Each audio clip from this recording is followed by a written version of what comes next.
ஜெபமாலை தியான மையத்தின் ஜெப உள்ளங்களே, இறை இல்லங்களே, விடுதலை பயண புத்தகம் 3ஆம் அதிகாரம் 7வது வசனத்திலே, எரியும் முட்புதரிலே யாவே இறைவன் மோயிசனுக்கு காட்சி கொடுத்து இந்த இறை வார்த்தையை அவர் வெளிப்படுத்துவார்.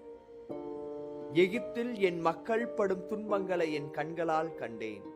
இந்த இறை வார்த்தையை இன்று அன்னை மரியாவோடு இணைத்து நாம் இறை ஆவியின் துணையோடு தியானித்து ஜெபிக்கப் போகிறோம். யாவே இறைவன் எல்ரோயி தேவனாக, காண்கின்ற தேவனாக இருக்கின்றார். எனவேதான் துன்பங்களை கண்டார். துன்பங்களுக்கு விடுதலையாக, விடுதலை வீரராக மோயிசனை அனுப்பினார். இதே நிலை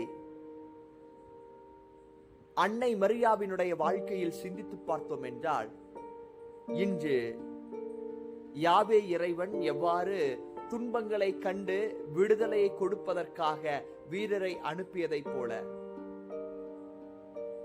கத்தோலிக்க திரு அவையிலே இருக்கின்ற துன்ப துயரங்களை அகற்றித் தருகின்ற அன்னையாக நம் அன்னை இருக்கின்றார். எனவேதான் நமது கத்தோலிக்க விசுவாசத்திலே இந்த காலகட்டத்திலே துன்பங்களை முடிச்சவிழ்க்கும் அன்னை என்ற அந்த பக்தி முயற்சி இன்று நமது மத்தியில் மேலோங்கி வருகிறது.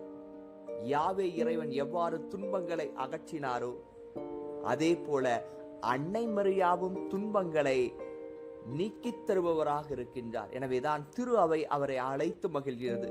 மாதாவினுடைய மன்றாட்டு மாலையிலே, துயருவோருக்கு தேற்றரவே, அன்னை மரியாள் இறை தந்தையை வெளிப்படுத்துகிறார்.